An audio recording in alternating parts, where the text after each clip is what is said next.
The morning started the same way it always did. I was early, coffee still too hot to drink, standing near the window while the city woke up below. The office lights hummed softly. Someone down the hall laughed at a podcast through their headphones. Nothing felt unusual yet. Then, Melissa Carter looked at my compensation review, tilted her head and smiled. 8%, she said, amused. At your age? She didn't raise her voice. She didn't sound angry. It was almost casual, like she was commenting on the weather. Then she laughed. Not loudly, just enough to let me know she thought the idea itself was outdated. I didn't respond right away. I stayed still, holding the folder I'd brought with me. 16 years of work, neatly organized. Diagrams, system summaries, incident reports. The paper felt heavier than it should have. Behind her, through the glass wall of her office, the city reflected back at us. Polished concrete, chrome edges, a framed business school diploma catching the light. Everything in that room was designed to look clean and efficient, untouchable. We're really focusing on younger momentum right now, she continued, scrolling on her laptop. Adaptable talent, cost-efficient, you understand. I nodded once, slowly. She added something about early retirement, golf courses, flexibility. The words floated past me, polite and sharp at the same time. I remember noticing the sound of the HVAC system clicking on, a faint smell of lemon cleaner. My fingers tightening around the folder without realizing it. I said, I understand, because that's what I'd learned to say over the years. When I stepped out of her office, the glass door closed softly behind me. Conversations across the open floor didn't stop, but they changed. People pretended to focus. Screens suddenly became very interesting. I walked back to my desk, not an office, just a corner station between two younger engineers. Nice guys, smart. They asked good questions. They also asked me to explain things I'd built before they finished high school. My monitor lit up with messages, code review requests, an alert from infrastructure, a calendar reminder for the architecture sync I was expected to lead in an hour. Next to my keyboard sat a small framed photo of my family. My wife, Anna, smiling despite being exhausted. My daughter home from college, my son pretending not to notice the camera. I turned the frame face down. That was when I opened the bottom drawer of my desk and pulled out a notebook I hadn't touched in months. Worn leather. Bent corners. The kind of thing you keep without thinking too much about why. I flipped it open and stopped on a page dated 2 years earlier. Handwritten notes. A diagram. A title at the top I recognized instantly. I closed the notebook. Then I waited. I'd worked at Northbridge Systems for just over 15 years, long enough to remember when the office was 2 floors above a bike shop and the servers overheated every afternoon. Long enough to remember when titles didn't matter much and everyone fixed what needed fixing, because failure was obvious and public. Back then, my desk was a folding table. My badge photo had hair I don't have anymore. Over time, the company grew. New floors, new logos, new leadership. I stayed where I was most useful. Infrastructure, security. The parts people only noticed when something went wrong. Most days were quiet. The hum of equipment through the walls. The faint smell of burnt coffee near the break area. The steady rhythm of systems behaving exactly as expected. I liked that kind of silence. It meant things were working. Melissa joined 6 years ago. MBA, confident, efficient with language. She liked words like velocity and runway. In meetings, she nodded while others talked, then summarized decisions everyone else thought they'd made themselves. She rarely asked how things worked. She asked how fast they could change. That morning, after the review, my inbox kept filling the way it always did. A junior engineer asking why an automated rollback triggered. Operations asking for help with a client audit. Security wanting confirmation that an alert could be ignored. I answered everything calmly, the way I always had. At noon, I ate at my desk, a sandwich I didn't taste. Around me, conversations drifted in and out.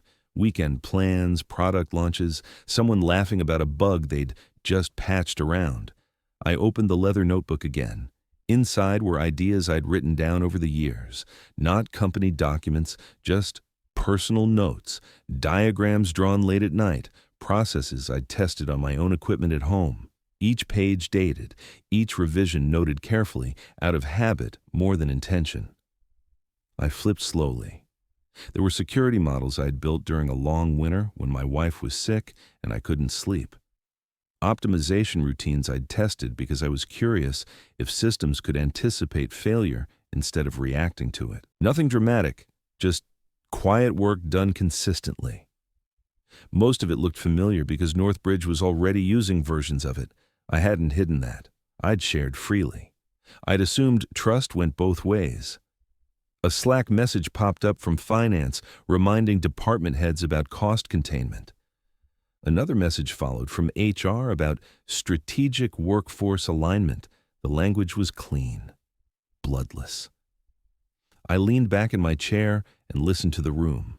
Keyboards, chairs rolling, someone reheating soup. That was when I realized something simple and uncomfortable. No one here actually knew where some of the most critical systems came from. They knew they existed. They knew they worked. But the origin stories lived mostly in my head and in this notebook. I closed it again and slid it back into the drawer.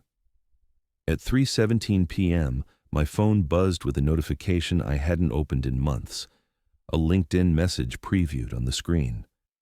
I didn't read it yet. I put the phone face down, and for the rest of the afternoon, I did my job carefully, methodically. I documented a few things I'd always carried informally. I labeled folders. I backed up personal files to my own drive the way I always had. When 5 o'clock came, I shut down my workstation and stood up slowly. Before leaving, I opened the drawer one more time and took the notebook with me.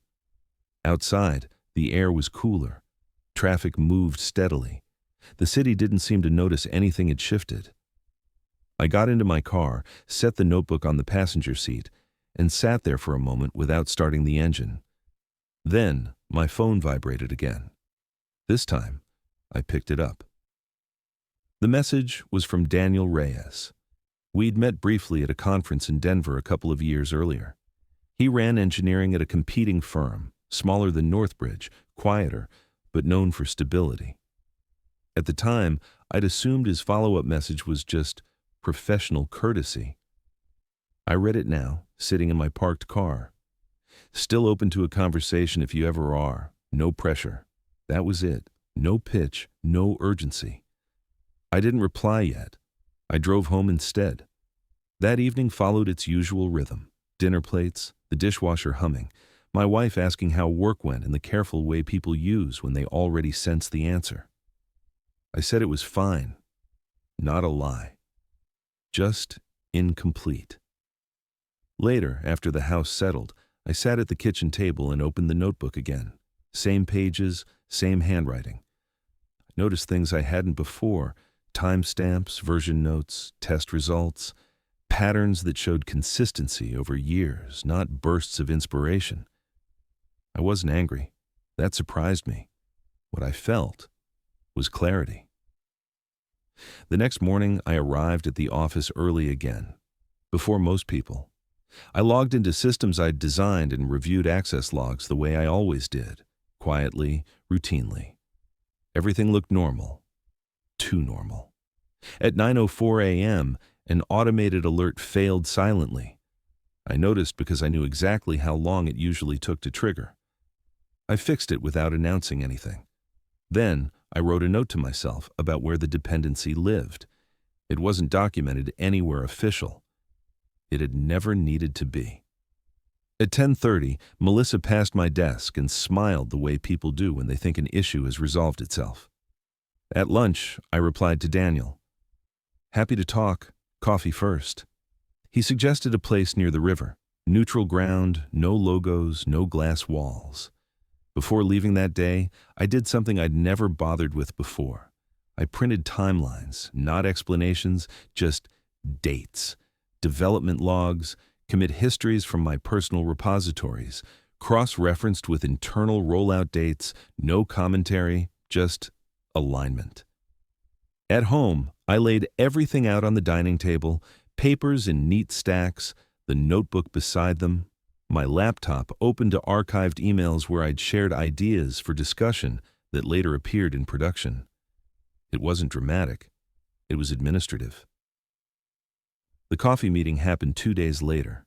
Daniel arrived early. No laptop, just a notebook like mine, though newer. We talked about neutral things first: weather, traffic, the way conferences had changed. Then he asked one question. "Did you build the adaptive threat filter Northbridge rolled out last year?" I didn't answer immediately. I took a sip of coffee. Let the question sit. "I built a version of it," I said, "on my own time, years earlier." He nodded, like that confirmed something. "I thought so," he said. "We tried to replicate it. Couldn't." I didn't offer more. I didn't need to. He explained how his company handled intellectual property, how they documented ownership, how they credited systems publicly, how senior engineers stayed senior because continuity mattered. When he mentioned compensation, I asked him to write it down. He did. Slid the paper across the table. I folded it once and put it in my jacket pocket without looking again. We stood, shook hands. No promises were made out loud. That afternoon, back at Northbridge, an internal memo circulated about knowledge redundancy planning. I read it carefully. The language was polite. The intent wasn't.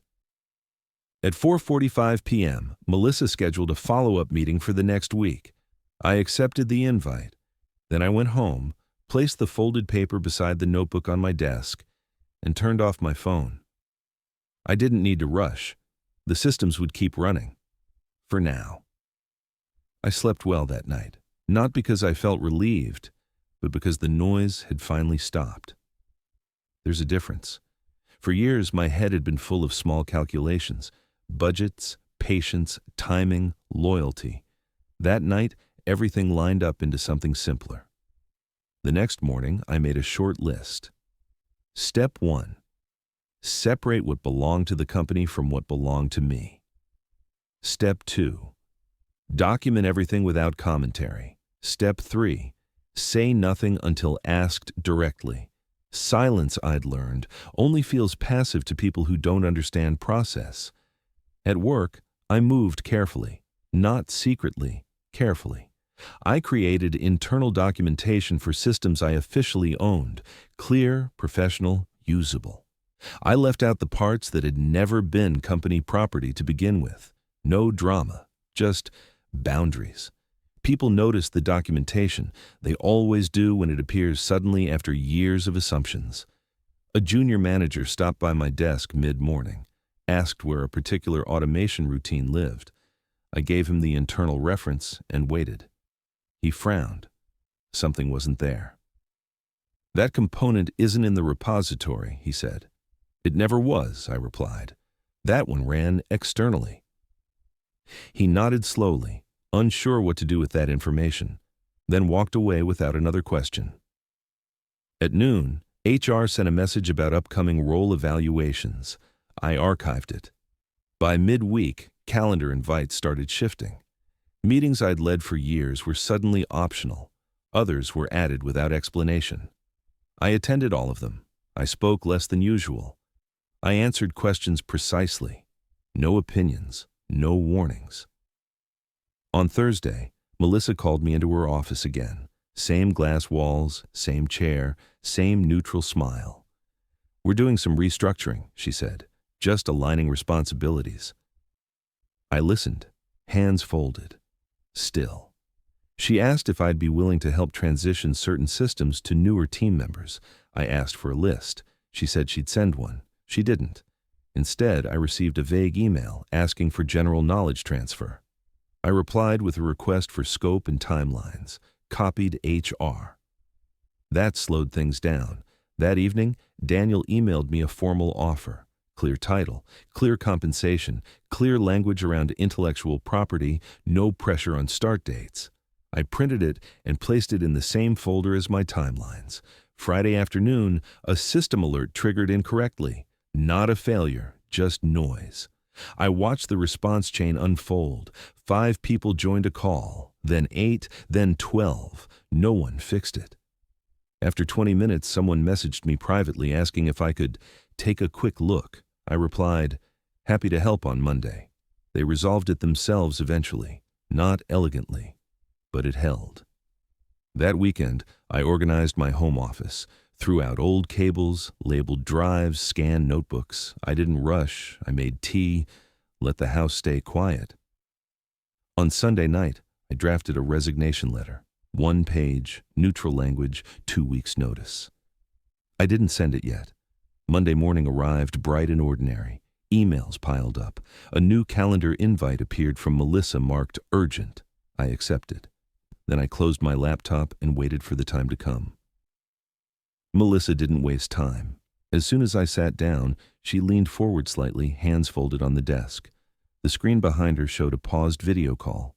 Someone else was waiting. "We've had some concerns raised," she said, "about continuity, about risk." I nodded once. She continued, carefully choosing her words. Systems were too centralized, knowledge too concentrated. The company needed flexibility, resilience, backup. I listened without interrupting. Let her finish. When she paused, I placed my resignation letter on the desk between us. The paper barely made a sound. 2 weeks' notice, effective immediately. She blinked, picked it up, read it quickly. "You're leaving," she said, not a question.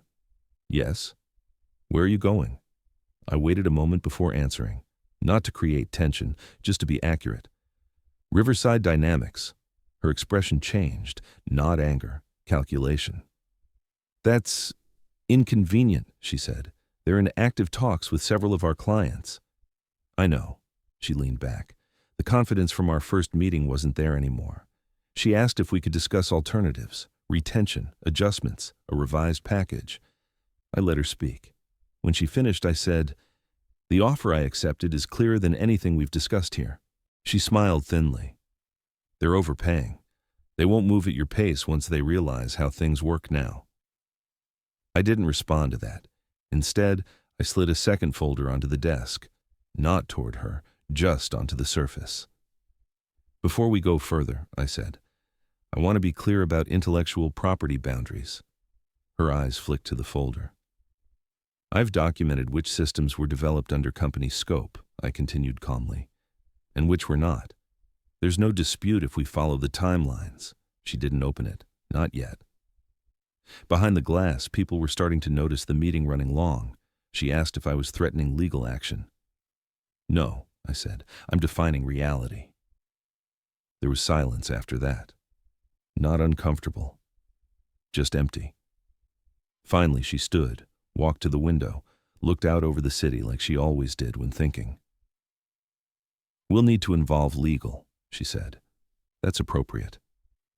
She turned back toward me. "You're putting us in a difficult position." I stood as well, smoothed the front of my jacket. "You told me everyone was replaceable," I said. "I believed you." That was the last thing I said in that room.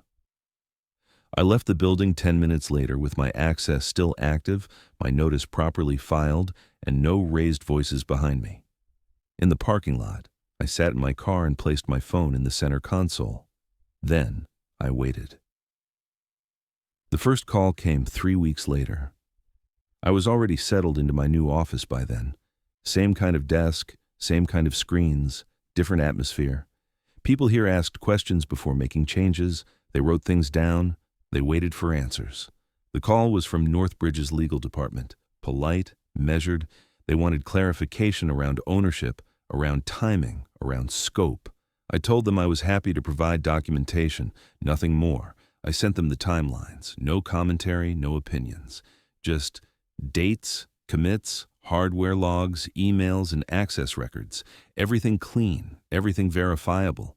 The kind of paperwork that doesn't argue, it simply exists. A week after that, Riverside deployed the first production version of the system I'd been refining for years. Same core logic, better structure, clear ownership.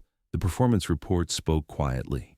Detection rates improved. False positives dropped. Clients noticed before marketing did. Then, the announcement started. One client paused renewal talks with Northbridge. Another delayed expansion. Then, a third asked for an audit. My phone stayed quiet until Melissa called. I let it ring. She left a message. Professional at first, then less so. By the third voicemail, her voice sounded tired. She said the company needed help, consulting, short-term, very well compensated. I didn't respond. The lawsuit followed shortly after. The claims were broad: theft, breach, misconduct, the kind of filing meant to scare before it convinces. My attorney reviewed it once and nodded. They didn't do their homework, she said. Discovery took less than a month. The judge dismissed the case in a short hearing that felt more procedural than dramatic. The ruling was precise. Ownership had never been transferred. Assumptions weren't contracts. Legal fees were awarded. The matter closed. Northbridge announced layoffs 2 weeks later. Senior roles first. People I knew, people with kids, people who had trusted the same system I once had. That part sat heavier than I expected. A month after the case ended, a former colleague came by my office. Not angry, just tired. She asked if it had been worth it. I didn't answer right away.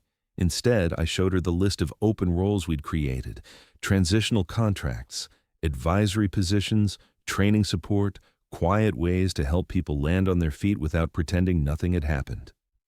She nodded. Didn't say much after that. That evening, I went home early, cooked dinner, cleaned the kitchen while it was still warm from the oven. I slept without setting an alarm. Life slowed down after that, not dramatically, just evenly. Most mornings now start the same way. Coffee, a short walk, the sound of traffic before emails. I keep my desk clean. Only what I need. A notebook, a pen, fewer screens than before. At work, things are quieter. Not because less is happening, but because fewer things are breaking. Experience has a way of reducing noise when it's allowed to exist. At home, the house feels lighter. My wife's treatments are scheduled without financial math attached to them. My daughter doesn't apologize when tuition emails arrive. My son talks about the future like it's something he's allowed to have. Sometimes, late at night, I think back to that morning in the glass office, the laugh, the pause afterward. Not with anger, more like reviewing an old log file, something that explains how a system failed. I didn't destroy a company. A company revealed what it had been built on. Every so often, someone reaches out quietly. An engineer in their 40s, a manager pushed aside for being too senior, someone unsure whether documenting their work is disloyal or just responsible. I tell them the same thing every time. Keep records, know what you own. Stay calm, don't rush. You don't need to fight loudly to be taken seriously. You just need to be precise. Last weekend, I reorganized the garage, labeled boxes, threw away things I'd kept out of habit. I found the old notebook again and placed it on a shelf where it belongs now. Not hidden, not guarded. Just finished. Some stories end with noise. This one ended with order. If you've been listening quietly all the way through, thank you. If the story resonated, feel free to like the video and subscribe. It helps more people find these calm, real stories. And if you'd like, leave a comment telling us what city you're watching from and what time it is where you are right now. I always enjoy reading those. 2 more stories will appear next. One about a senior designer who was quietly erased from her own project, and another about a night shift supervisor who documented everything and waited. Take care of yourself.